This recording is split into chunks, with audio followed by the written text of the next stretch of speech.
Bismillahirrahmanirrahim. Assalamualaikum warahmatullahi wabarakatuh dan selamat pagi. Hari ini kita akan memasuki kelas pendidikan kesihatan. Ya. Jadi kita akan teruskan pembelajaran kita dan memulakan kelas pendidikan kesihatan dengan memasuki unit yang pertama. Ya. Sebelum ini kamu telah pun melihat kepada bab pengenalan kepada pendidikan kesihatan dan apa yang akan kamu pelajari sepanjang pembelajaran berkaitan dengan pendidikan kesihatan. So, pada hari ini secara ringkas kita akan masuk kepada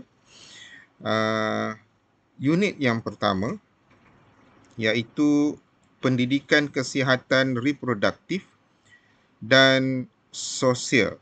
Ya. Jadi dalam unit yang pertama ni ada beberapa bahagian. Jadi kita akan lihat dulu kepada bahagian yang pertama, iaitu kesihatan diri dan reproduktif. Okay. So, sekarang ni kita lihat terlebih dahulu standard pembelajaran. Apa yang akan kamu belajar di dalam bahagian yang pertama ini, kesihatan diri dan reproduktif. So, yang pertama, kamu akan belajar menyatakan apakah yang dimaksudkan dengan gender, memerihal identiti gender dan peranan gender. Seterusnya, menganalisis berkaitan proses sosialisasi dengan identiti gender dan peranan gender. Menjana idea bagaimana proses sosialisasi boleh mempengaruhi identiti gender dan peranan gender. Memerihal stereotip gender mengikut norma keluarga, budaya dan masyarakat setempat. Menunjuk cara menangani cabaran stereotip gender dan diskriminasi. Mencadangkan kepentingan menangani cabaran stereotip gender dan diskriminasi. Dan yang terakhir, menjana idea keperluan membudayakan kesaksamaan gender. Jadi dari segi standard pembelajaran ini, kita tidak akan melihat kepada semua. Kita akan pergi satu demi satu muka surat yang ada di dalam buku teks ini. Kerana kita akan menggunakan masa yang ringkas sahaja untuk membincangkan standard pembelajaran ini. Okey, yang pertama sekali, pengenalan adalah apakah yang dimaksudkan dengan istilah gender itu sendiri. So, berdasarkan istilah yang diberikan di dalam buku teks ini, istilah gender merujuk pandangan umum masyarakat berkenaan cara seseorang membawa diri, sama ada dari segi pertuturan dan tingkah laku seorang lelaki atau perempuan. Aspek ini meliputi identiti gender dan peranan gender. Kedua-dua aspek ini mampu membentuk satu stereotip gender dan diskriminasi mengikut norma keluarga, budaya dan masyarakat. Jadi kalau lihat kepada pengenalan yang diberikan ini, apakah yang dimaksudkan dengan gender? Maksudnya kita kena faham betul-betul bagaimana nak menghuraikan istilah gender itu sendiri. Jadi secara mudahnya, bila kita sebut gender ini, maksudnya merujuk kepada pembahagian dia kepada paling mudah sekali adalah kepada lelaki dan juga kepada perempuan. Sama ada dia seorang lelaki atau seorang perempuan. So, seorang lelaki dan perempuan mempunyai pembawaan diri dari segi pertuturan dan juga tingkah laku. Jadi semua ini akan memberikan suatu identiti kepada gender tersebut dan memberikan peranan apa yang sepatutnya dilakukan oleh gender tersebut. Okey. So, kita lihat secara umum pembahagian gender itu sendiri dari segi perbincangan unit yang pertama ini. Kita akan lihat perbincangan berkaitan dengan gender ini. Yang pertama berkaitan dengan peranan gender. Yang kedua orientasi gender. Dan yang ketiga adalah identity gender. Jadi peranan gender ini istilah yang kita gunakan, kita bahagikan kepada maskulin untuk lelaki dan feminin untuk wanita. Maskulin merujuk kepada lelaki, peranan lelaki. So kita panggil peranan lelaki itu dari segi gender adalah maskulin. Manakala untuk wanita, perempuan, kita panggil feminin. So maskulin dan feminin ni merujuk kepada peranan gender itu sendiri. Dari segi orientasi gender pula, pandangan diri terhadap ciri-ciri serta nilai kendiri tentang aspek fizikal dia. Okey, ni jadi yang ini gender ni merujuk kepada aspek fizikal lah. Dan identity gender seperti yang sebutkan tadi adalah perempuan atau lelaki. Jadi ini yang perlu diingat berkaitan dengan pembahagian perbincangan berkaitan dengan gender. Okey. Seterusnya dalam buku teks ini, okey, yang ini nak menunjukkan perbualan di antara seorang lelaki Zain dan juga perempuan Nitya berkaitan dengan gender. Jadi dari segi dialog ni, kamu boleh baca di sini untuk menunjukkan apa perbezaan di antara gender lelaki dan juga perempuan. So boleh dibaca di sini. Nitya dan Zain berada di Stadium Nasional untuk menyaksikan perlawanan bola sepak. Sementara menantikan perlawanan bermula, mereka memerhatikan gelagat para penyokong. Zain berkata, "Wah, ramai juga perempuan di sini. Saya sangkakan tidak ramai perempuan yang berminat dengan bola sepak." Jawab Nitya, awak ni stereotip gender sangatlah, Zain."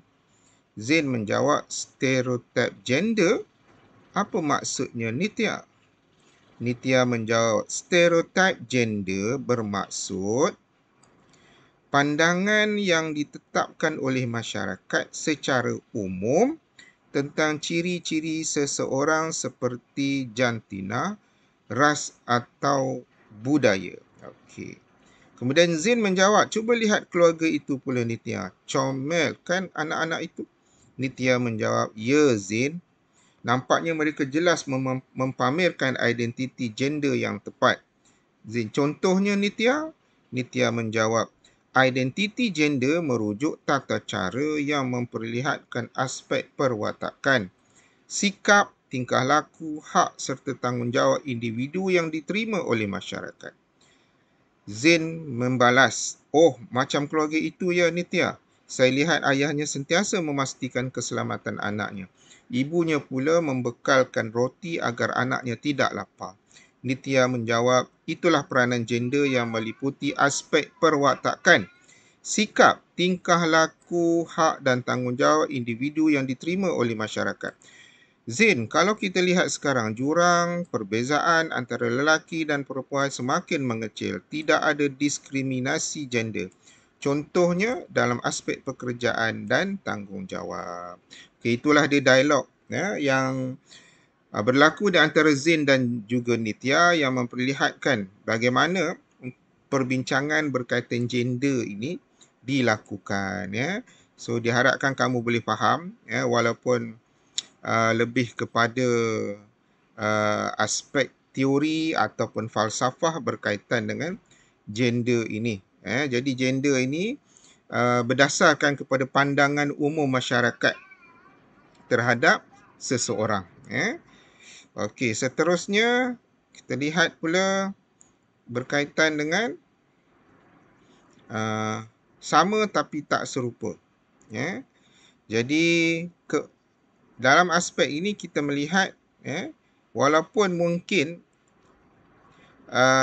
gender itu sama, tetapi keadaan dia, ciri setiap gender yang ada tu berbeza-beza.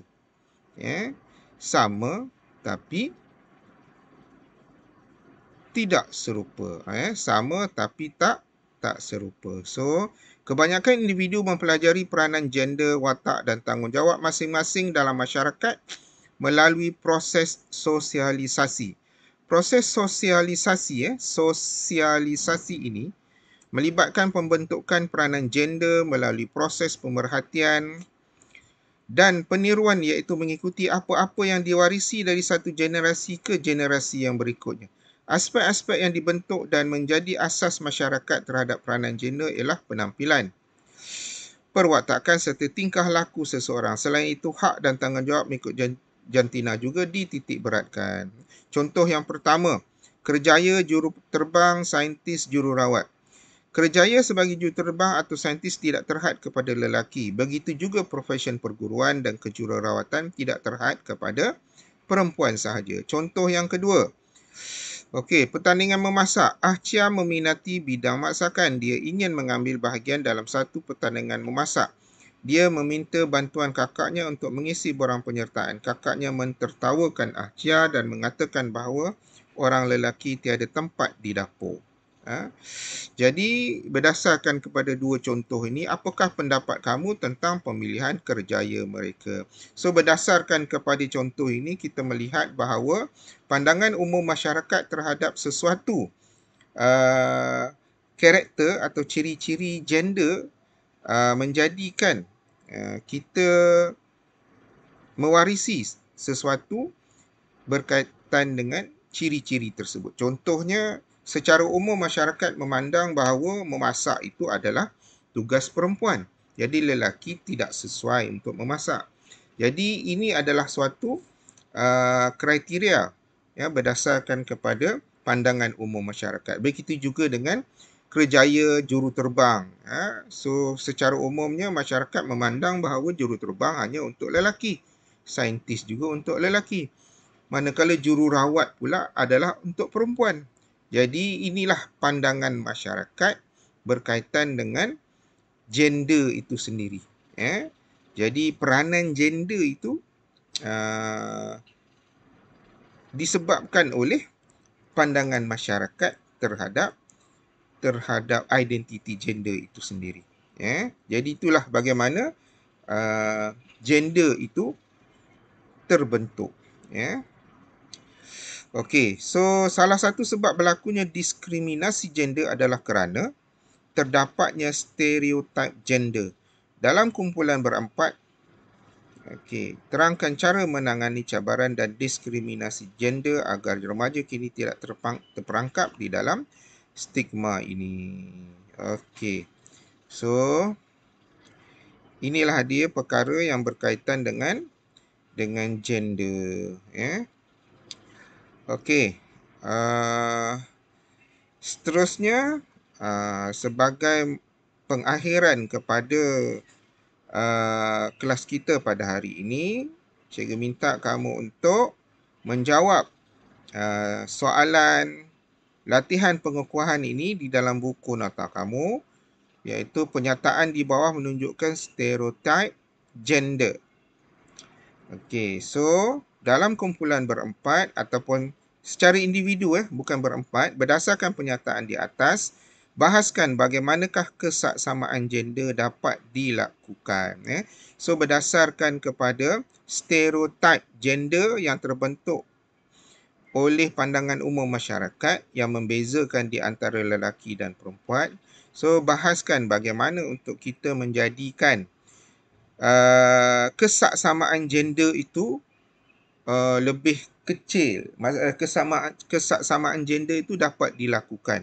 Maksudnya dapat mengurangkan stereotip gender dari yang besar kepada yang lebih kecil, ataupun tidak ada langsung stereotip gender itu, iaitu yang membezakan karakter pada maskulin dan juga feminin. So itu latihan pengukuhan, dan sebelum itu sila tulis nota ringkas berkaitan dengan unit bahagian 1 ini, iaitu unit ini berkaitan dengan gender. Tuliskan nota ringkas. Tajuk umum dia adalah kesihatan diri dan reproduktif. So kelas kita berakhir di situ dahulu. Okey, so sila buat semua latihan dan juga nota yang telah dinyatakan tadi. Itu saja. Assalamualaikum warahmatullahi wabarakatuh.